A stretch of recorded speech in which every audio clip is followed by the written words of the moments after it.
नमस्कार दोस्तों, M&C education welcomes you all. आज के इस क्लास में हम रेशियो एंड प्रोपोर्शन, अनुपात और समानुपात देखने जा रहे हैं, जो कि क्वांटिटेटिव एप्टीट्यूड का एक टॉपिक है। और ऐसे तो नाम से लग रहा है कि दो टॉपिक्स हैं, पर ये हमेशा एक ही साथ किए जाते हैं, तो इसको हम एक ही टॉपिक में काउंट करते हैं। मतलब अनुपात और समानुपात हमेशा एक ही साथ पढ़े जाते हैं।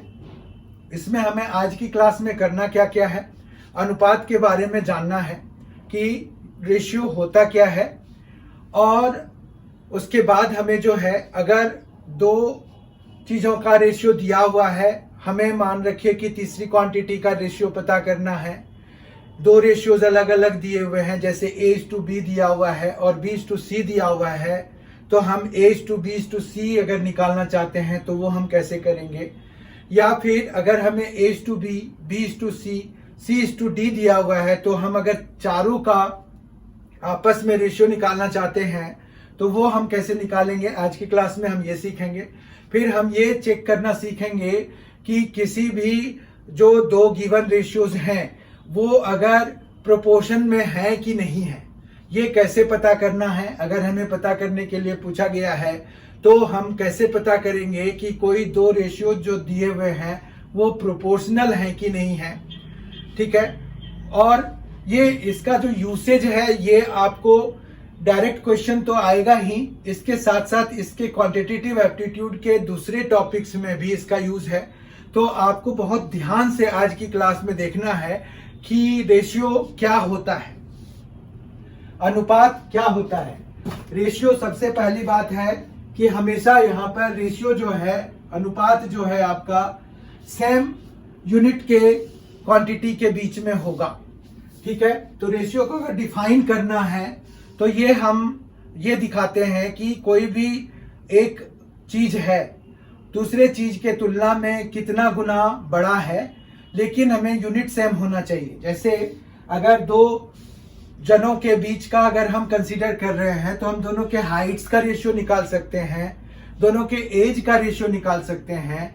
ऐसा कभी भी नहीं होगा कि आप एक की हाइट ले रहे हैं और दूसरे का एज ले रहे हैं, तो वो फिर रेशियो नहीं होगा। मतलब रेशियो का, अनुपात का कोई यूनिट नहीं होता है, लास्ट में वो कट कुट के खत्म हो जाना चाहिए। तो इस तरह से आप जो है सेम जो होमोजीनियस यूनिट्स हैं उन्हीं क्वांटिटीज के रेशियोज निकाल सकते हैं। मतलब आपको अगर मान रखिए कि केजी का दिया हुआ है और मीटर का दिया हुआ है तो आप नहीं निकाल सकते, लेकिन केजी और ग्राम का निकाल सकते हैं, क्योंकि ये होमोजीनियस यूनिट्स हैं। ग्राम का बड़ा यूनिट है केजी, किलोग्राम 1000 ग्राम के बराबर होता है 1 किलोग्राम। उसी तरह से मीटर, किलोमीटर का तो आप रेशियो निकाल सकते हैं। आपको चेंज करना पड़ेगा उनको, जो भी मल्टीप्लाई या डिवाइड करके उनको बराबरी पे लाना पड़ेगा। वो बेसिक डेसिमल में चले जाएं या आपको नंबर ऑफ जीरोस लगाने पड़ेंगे, उसमें वो अलग बात है। टाइम के बीच में भी, जैसे डे, आवर्स, मिनट, सेकेंड्स, इनके रेशियोज तो हम निकाल सकते हैं, पर डे का मीटर के साथ हम नहीं निकाल पाएंगे। तो ये आई होप कि आपको इस डिस्कशन से ये पता चल गया होगा कि हमारा जो रेशियो है वो हम हमेशा दो सिमिलर तरह की चीजों के बीच में निकाल सकते हैं।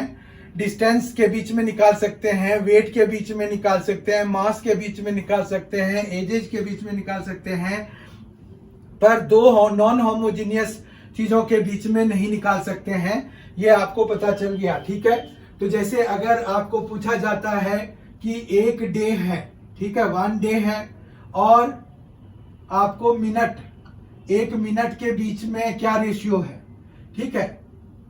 तो आपको यहां पर अब देखिए, ये डे में है, ये मिनट में है होमोजेनियस यूनिट सिस्टम, लेकिन हमें जो है चेंज करना पड़ेगा, ठीक है। तो या तो हम डे को मिनट में चेंज कर लें या मिनट को डे में चेंज कर लें, इस तरह से करना पड़ेगा। तो जैसे डे है तो 24 आवर्स होते हैं उसमें, तो अभी तो ये आवर में चेंज हुआ। फिर एक आवर में 60 मिनट होते हैं, और फिर 60 मिनट से जब 60 से जब हम मल्टीप्लाई करा देंगे तब जाके ये हमें एक दिन में कितने मिनट्स हैं ये हमें पता चला, ठीक है। और इसका रेशियो हमें 1 से निकालना है। तो इसका जो आंसर अगर पूछा जाएगा कि 1 डे और 1 मिनट का क्या रेशियो है, तो 24 इंटू 60, यानी कि आप ये हो जाएगा 144 0:1, मतलब 1440 1:1, और रेशियो का कोई यूनिट नहीं होता है, ये हमने देख लिया है। ठीक है, तो हमारे पास रेशियो क्या होता है, रेशियो हमेशा होमोजेनियस यूनिट के बीच में निकालते हैं। अब एज का निकालना, जैसे ये टाइम का निकालना, तो टाइम का हम निकाल सकते हैं, डिस्टेंसेस का हम निकाल सकते हैं आपस में, वो चेंज करने के लिए आपको दिया हुआ रहता है, या फिर आपको ध्यान रखना होता है कि जैसे 1 माइल है और 1 किलोमीटर, तो इनके बीच में क्या रेशियो बनेगा, तो 1 माइल में कितना किलोमीटर होता है ये आपको पता होना चाहिए। तो 1 माइल में कितना किलोमीटर होता है अगर आपको पता है, बताइए। 1 माइल में 1.54 किलोमीटर होता है। तो 1 माइल अगर है और इसका रेशियो अगर हमें 1 किलोमीटर से निकालना है, तो हम निकाल सकते हैं 1.54:1। ठीक है, तो क्योंकि अब 1 माइल जो है 1.54 किलोमीटर हो गया, ये भी किलोमीटर में है, किलोमीटर दोनों कैंसिल हो जाएंगे, तो हमें रिक्वायर्ड रेशियो मिल जाएगा। अब हम आ जाते हैं दूसरे टॉपिक पे। हमें पता चल गया कि रेशियो क्या होता है।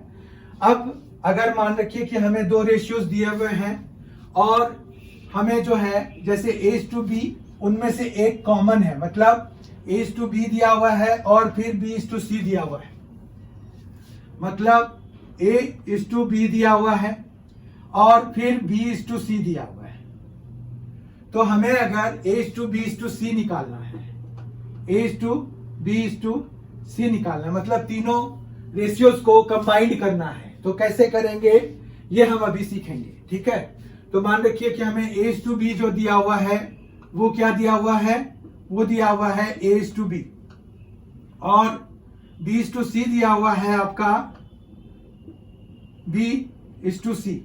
ठीक है, तो यहां पर जो हम रिलेशन लगाते हैं, किस तरह से हम A:B:C पे पहुंचेंगे, तो उसके लिए ये है कि आप इनको मल्टीप्लाई कराइए, तो AB हो गया इस2, फिर इधर से ऐसे मल्टीप्लाई कराइए तो B² हो जाएगा, और फिर यहां पर ये हो जाएगा BC हो जाएगा।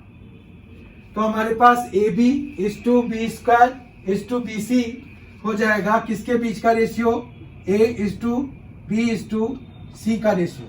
अब मान रखिए कि हमारे पास A:B और B:C का रेशियो उस तरह का नहीं दिया हुआ है, तब फिर क्या होगा।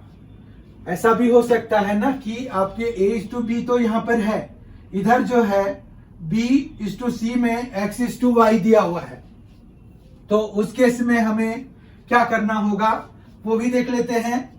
यहां पर अगर मान रखिए A:B तो चलिए ठीक है, A:B ही दिया हुआ है, जबकि B:C जो है X:Y के बराबर दिया हुआ है, तो हम जो है AX तो ये आ जाएगा, और फिर XB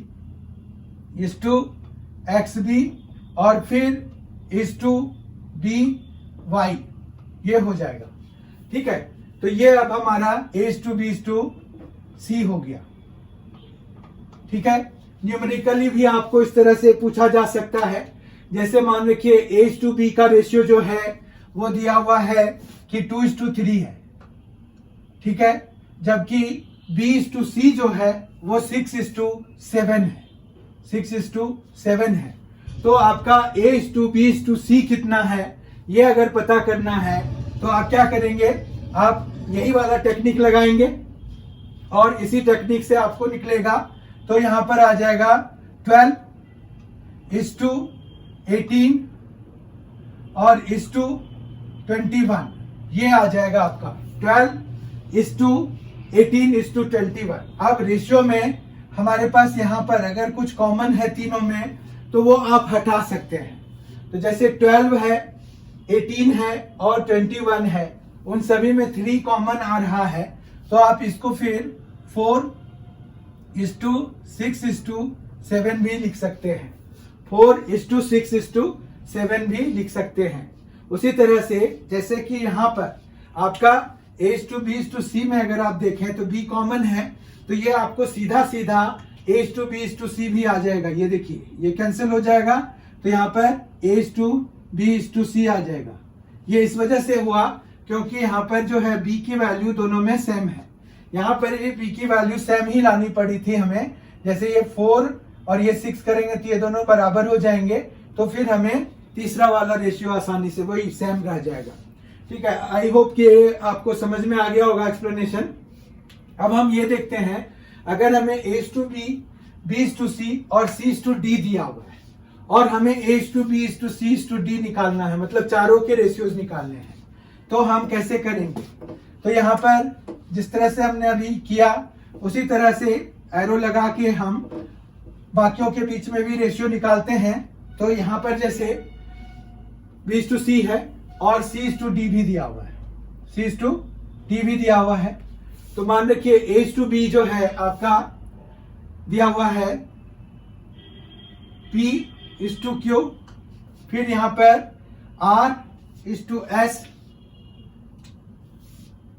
R:S दिया हुआ है, B और C के बीच का रेशियो R:S, और ये दिया हुआ है T:U। अब हमें जो है A:B:C निकालना है, A:B:C:D निकालना है। तो ये कैसे निकालेंगे, ये हम पता करना चाहते हैं। तो हमारे पास यहाँ पर आपको करना क्या है, P:Q है, तो P:Q लिख लीजिए, फिर यहाँ पर R:S है, फिर आपको यहाँ पर T:U लिखना है। ठीक है, ये इस तरह से लिखना है। फिर हमें क्या करना है, A के लिए PRT लेना है, PRT को मल्टीप्लाई कराना है, तो ये आ जाएगा PRT। ठीक है, फिर रेशियो यहां पर QR और फिर T, तो QR और फिर T, फिर इस2 यहां पर, फिर हमारे पास आ जाएगा S, T और U। ठीक है, S QRT आ गया, QRT आ गया, और फिर QST आ गया, QST ले लेंगे, QST, और फिर QS और U ले लेंगे। ठीक है, इधर नहीं जाएंगे हम, ये एरो का आप ध्यान रखिए, ये ऐसे चलेगा, फिर ये दोनों में भी है हमारे पास, और ये भी, मतलब दो लाइनें बनी इस तरह से, एक ये और ये दो। ठीक है, तो हमारे पास यहाँ पर PRT, फिर QRT, फिर QST और फिर QSU, QS और U, इस तरह से बना। ठीक है, अब एग्जाम्पल ले लेते हैं एक, उससे हमें क्लैरिटी आ जाएगी। मान रखिए ये दिया हुआ है कि 2:3 रेशियो है, जबकि ये दिया हुआ है 4:5 और ये दिया हुआ है 5:6। ठीक है, हमें A:B:C का, A:B:C:D का निकालना है रेशियो। तो हम क्या करेंगे, तो यहां पर PRT मतलब 2, 4 और 5, तो कितना आ जाएगा, 2, 4 और 5 मल्टीप्लाई होके आ गया 40। ठीक है, फिर इस2 QRT, QR और T, तो ये आ जाएगा 20 और 3, तो 60 हो जाएगा। फिर QST, Q है 3, 5, 15 इंटू 5, तो 75, और फिर QSU, Q है 3, 5 जा 15, 6 जा 90। ठीक है, अब इसमें फिर से अगर आप देखिए तो कुछ कॉमन अगर आ रहा है तो आप हमेशा हटा सकते हैं। तो ये जैसे 40 है, 60 है, 75 है और 90 है, तो 5 तो आ ही रहा है, तो 5 8 जा, 5 12 जा, 5 15 जा और 5 18 जा। ठीक है, तो ये जो है हमारे पास रिक्वायर्ड रेशियो आ जाएगा इनके बीच का। मतलब A/B/C/D अगर आपको इस तरह से दिया हुआ है तो हम इस तरह से निकालेंगे। ठीक है, आई होप कि आपको ये समझ में आ गया होगा कि किस तरह से निकालते हैं। ये मैप आप ध्यान रखेंगे और ये फॉर्मूला अगर आप याद रख सकें तो बहुत अच्छा, नहीं तो याद रखने की जरूरत नहीं है, इससे भी काम हो जाएगा हमारा। ठीक है, पहले आपको PR/T का मल्टीप्लीकेशन लेना है, फिर आपको QR/T का मल्टीप्लीकेशन लेना है, फिर आपको QST का लेना है, फिर लास्टली आपको QSU का लेना है। ठीक है, तो इस तरह से आप यहां पर डिजाइड रेशियो जो 4 क्वांटिटीज इन्वॉल्व हैं यहां पर A/B, B/C, C/D में 4 क्वांटिटीज इन्वॉल्व हैं, तो उन चारों के बीच में आपस का जो इंडिविजुअल रेशियो है वो निकाल सकते हैं। ठीक है, फिर हम आ जाते हैं अब दूसरे पे कि प्रोपोर्शन क्या, कैसे हम पता करेंगे कि दो रेशियो जो गिवन हैं वो प्रोपोर्शनल हैं कि नहीं है।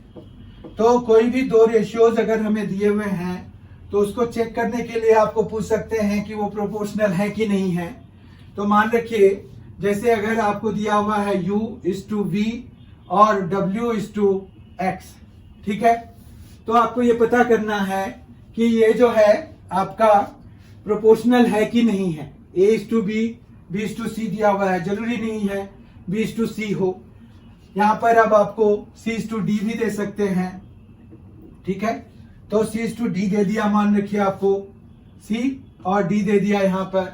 तो अब ये पता करना है, तो उसके लिए आपको करना क्या है, तो यहां पर जो दो एक्सट्रीम्स हैं ये और ये, इन दोनों को मल्टीप्लाई करा दीजिए तो UX हो गया, और फिर इन दोनों को मल्टीप्लाई करा दीजिए तो ये जो है क्या आ जाएगा, V और W हो जाएगा।